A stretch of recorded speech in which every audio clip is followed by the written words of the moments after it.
Hello, we're going to talk about belt damage and how vitally important it is to check your belt regularly as a bare minimum daily for damage to the belt. Watch the whole rotation of the belt around the conveyor and make sure that there's no major damage on it.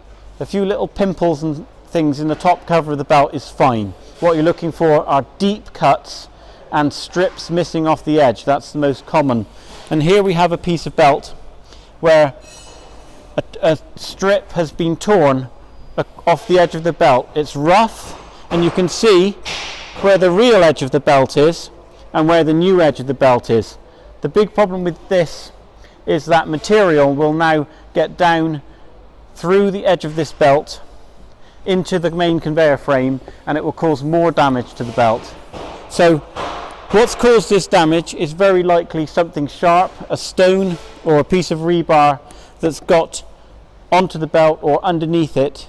This is why you really need to make sure what you're loading the conveyor with has not got unnecessary sharps or sticking out bits of steel in it.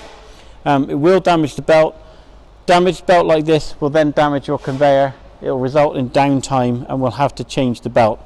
When a belt loses a strip like this off the side of it, it's a whole belt change, which is an expensive thing. So keep your belt in good condition and check it regularly. Once a day is the bare minimum.